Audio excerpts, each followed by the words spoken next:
All right, so here's Chaim's game. Chaim's question is, help me understand the GM's moves. Well, first of all, Chaim, I don't know about your move. That bishop on f4 is looking not so good. Okay. So here, your opponent is planning to take your dark squared bishop. Right? That much you probably knew from knight h5. Right? They're planning to take your dark squared bishop. And now what he wants is, after taking the dark squared bishop, he wants to trade pawns on dark squares so that his dark squared bishop will get better and better. So that's why he engages your pawn chain at e5. He knows you can't play d5 because it would lose a pawn. So he's expecting to make a pawn trade.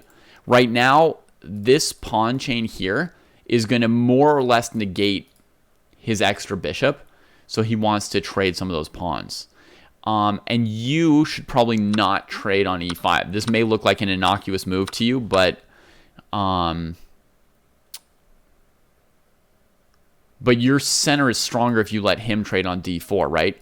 Every single move you spent strong pointing your pawn on d4 becomes wasted the moment you trade the pawn from d4. Does that make sense? Like, your pawn is solid like this because you're expecting in the London that your opponent's going to play like c5 or something and attack d4, and you're going to be like, I don't care. Knock yourself out against d4. You'll never break it. Right? That's like the stonewall point of your London is on d4. So when your opponent plays e5 and you're going to be without a dark squared bishop, and they want to trade dark squared pawns, hold, hold, Chaim. Your opening's already not a great opening. In my opinion, at this point, Black has already taken advantage of the sort of mindless London moves. For example, this move here looked terrible, c3. I mean, you're overprotecting something the guy hasn't attacked. This pawn's defended twice already, plus some backup from the queen. It's like, this move looks just absolutely terrible to me.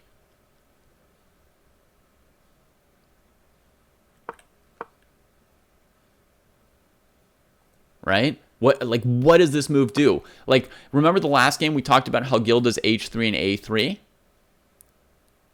How do those moves compare with c3 from you here? Similar. All this move does is like mildly weaken your d3 square. That's pretty much it. It's pretty much it.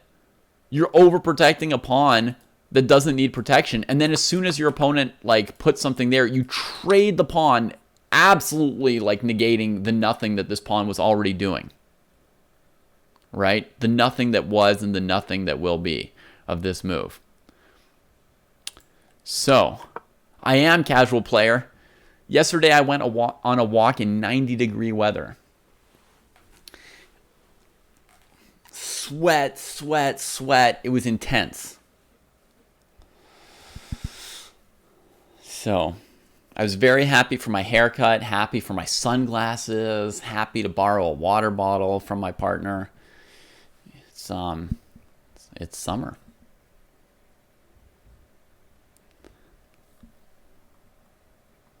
Okay, I don't... Chaim, are you saying you're done with the London? You're not playing the London anymore? Okay. You guys may have noticed that I've never told people not to play the London system. I don't think, right? I've told people to play different openings, so by that token, I say not to always play the London, the way I say not to always play like the King's Gambit. But I don't even mention it by name. I just say you should play lots of different openings, right? But you'll notice that I've never said you can't play the London system, but you can't play a move like this. The biggest problem with the London system is like a lot of times the kind of people and the way those people play the London, right? Like, what's wrong with like the country, you know, the US or Russia or something? There's nothing wrong with the country. It's just the people that are in the country. So the problem with the London system is just the people who play it, right? Like, they play their moves without any idea what their moves mean or don't mean. Right? C3? C3 for what? If your opponent had played c5 and queen b6, even then you might not need c3. But at least I'd be like, okay, like there's pressure coming in on this square, so we're supporting it, right? So any move you play, whether it's the London or the King's Gambit or whatever, you have to know the purpose of it, right? So c3, the purpose of it is to overprotect this pawn when it's under a lot of pressure. Here it's under zero pressure. So pointless. You could play bishop d3 here. You could play h3 so that on knight h5 your bishop can go stink on h2 instead of getting traded off. All right.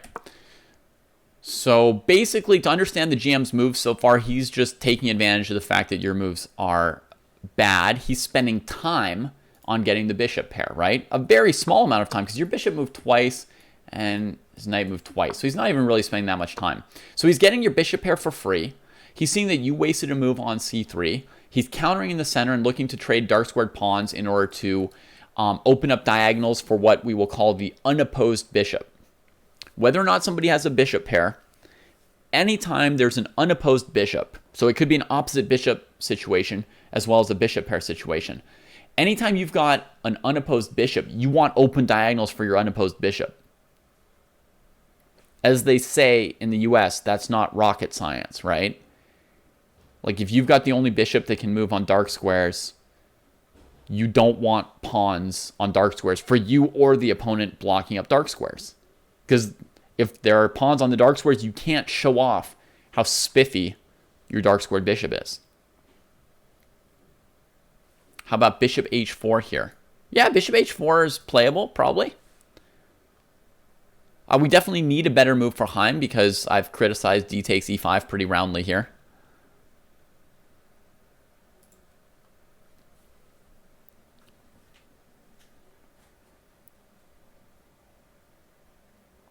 Well, Ernst, you know, it's a bad city, so maybe they named a bad city after bad opening.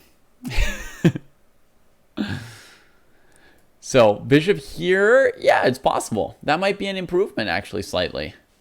It looks like black's bishop's not good, but black's bishop has, like, more potential. So, rather than letting a knight trade for the bishop, this might be a great idea. From Sunny KK. Bishop h4. That makes a lot of sense.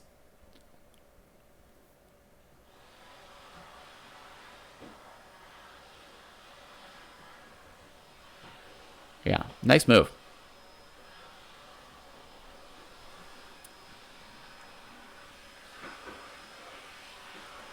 I like that idea. I mean, black's still going to have the advantage already. You know, let's not get too excited for white. Black's already going to have the advantage anyway. Unless there's this tactic here, winning a pawn. Then black's going to be like, oops. Hang on. Before we just say that black's still better. All right, well, we'll say this. Positionally, black would be better already at this point anyway, with the bishop on the nice diagonal.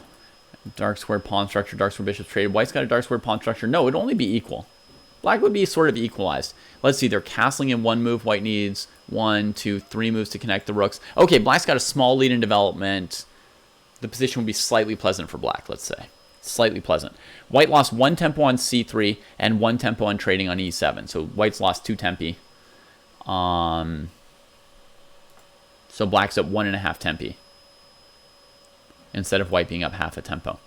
But what about knight e5 winning a pawn? What about knight e5 winning a pawn?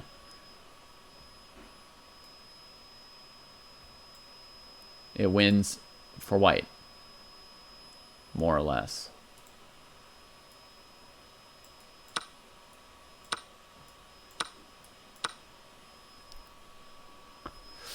The position is open. White's going to need... Black has a little bit of compensation. But this is a pretty nice option for white. It's a pretty nice option for white. It's going to be awkward to castle kingside here and untangle this. Just a little bit awkward. But, like, what's the worst case scenario? Black somehow, like... I don't know. Are they going to try and win this pawn at some point?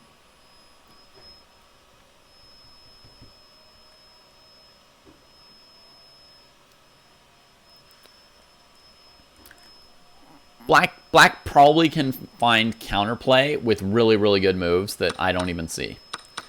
So that's a very, very good option for white. Bishop h4. Nice one, Sonny. Nice one. So this was aggressive by Gawain, but you still had a way out of it with bishop h4. Now's when you're in trouble. Now I would say you're officially in trouble. He plays a6, sacking the e5 pawn. Wow. And you didn't take it. So he must have had something here that you were afraid of.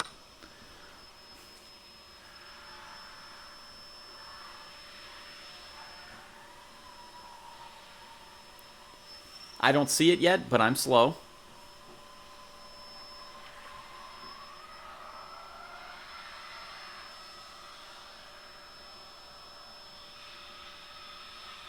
Casual player is telling me.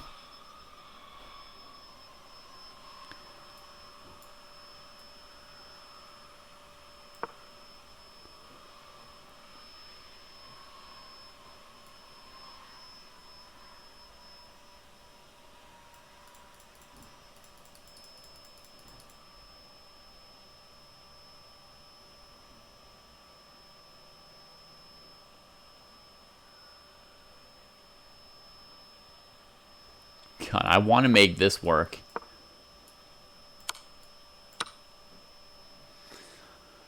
But knight f7, rook here, this knight is lost, and then this one might also need extrication. If we castle, the king comes over and defends this. So let's not sack the queen. Let's just go knight here. Defending this. Actually, okay. Here, let's just play queen b3. White's up a pawn.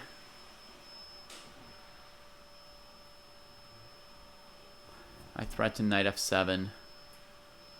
Queen here. Threatening this.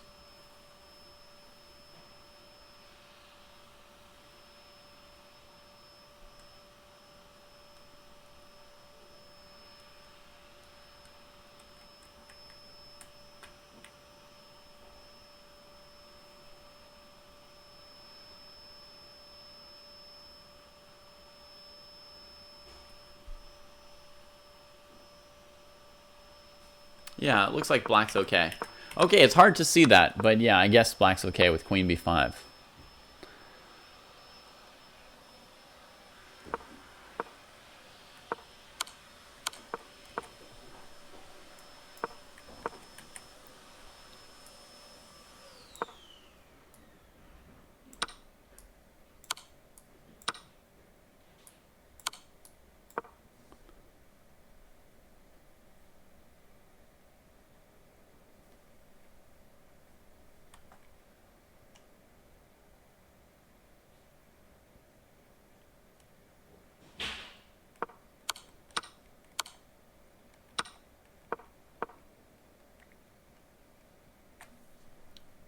Yeah, somebody's pointing out this idea here from white.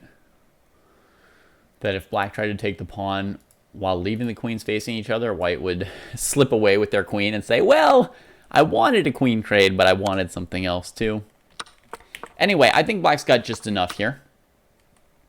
So a6 retreated. Now he's just grabbing space. Oh, rook takes d6. Yeah. You guys are right. Okay. So let's see.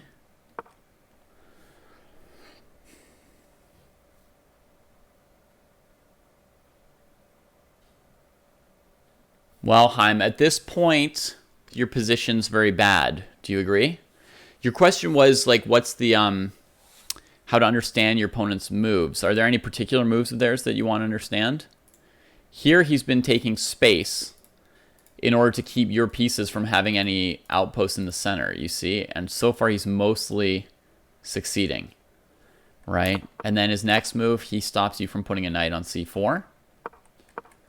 And now your knights are as restricted as he wants them to be. That's really one of the main cruxes of how to play with the bishop pairs. You have to play against the opponent's knights. You have to restrict them and keep them from having outposts in the center.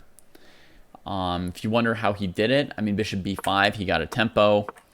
You chose not to go into the bishop d7 complications. He took more space here.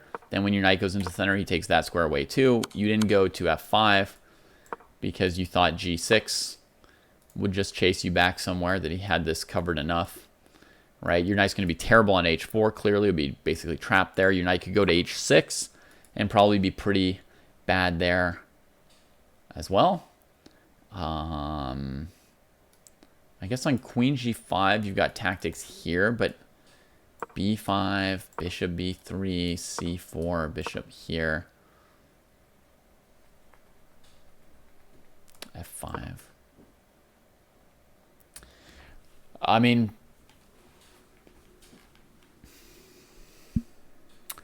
if you could crack black's structure with one of these moves fast enough, they've played a lot of pawn moves without a full development. The problem for you is black's going to play queen g5 and win a piece in one move. And like f3, queen g5 is very strong.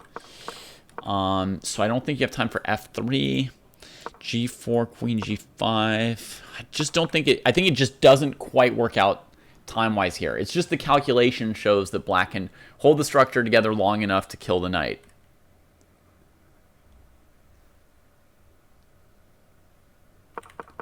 So that's sort of like the calculation that justifies c5.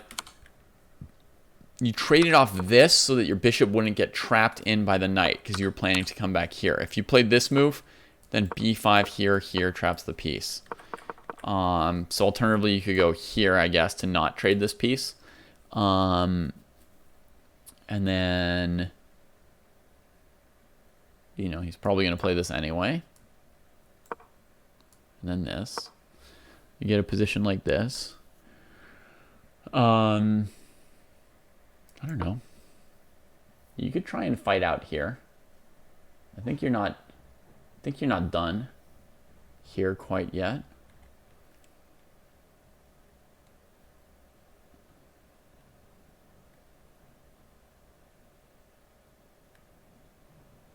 Yeah, I think here with g4, there's a good chance that it backfires, like Fisher Seb's saying. I think that other position just barely held together, and black won the knight when it went to h6. So I think it was great for black. Yeah, but you definitely need to fight out. Once you do this, seems like you don't have any lever for fighting out. So here, I think you're basically like losing in like a GM. In like a GM speak.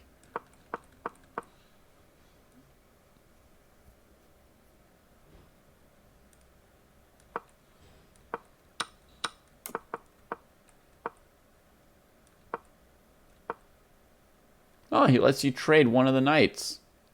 How nice.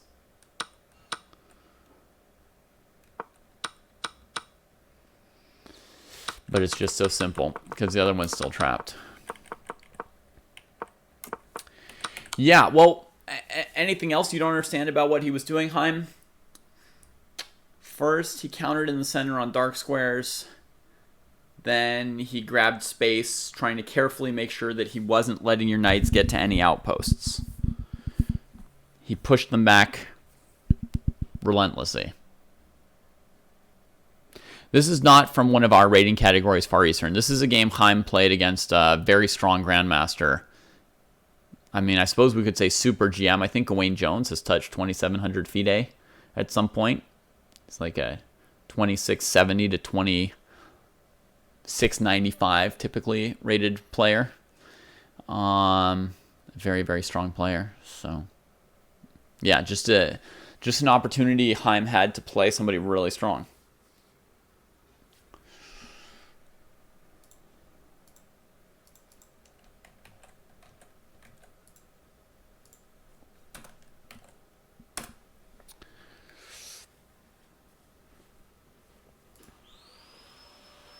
You think he just took risks because he was playing a low-rated player?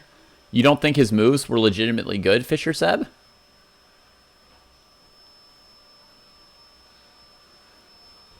I don't think I don't think he ever did anything this game that was like bad for black. He is most famous for losing a game to Magnus Carlsen after Magnus Carlsen blundered a piece in the opening and got so mad that he kept playing and then won.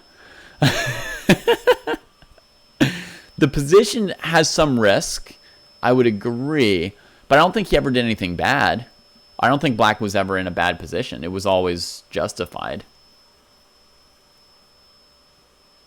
I do think Chaim is probably a mistake to give up the bishop here. Like, the best position I've seen for you is knight e2.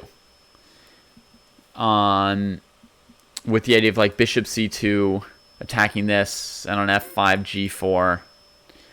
And depending what the opponent does, you might also play knight f4 in this position, and then bishop b3 and go after the d5 square.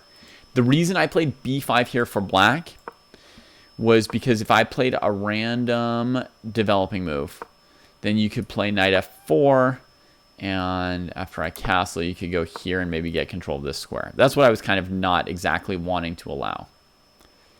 Although, I mean, maybe just putting the knight on f6 will control these squares well enough. Black's position should still be pretty good, I would think. So that was the closest thing I saw to like a position that wasn't winning for black, or where there's some risk for black, but I don't think this was actually super risky for black. He did play aggressively. I definitely give you that.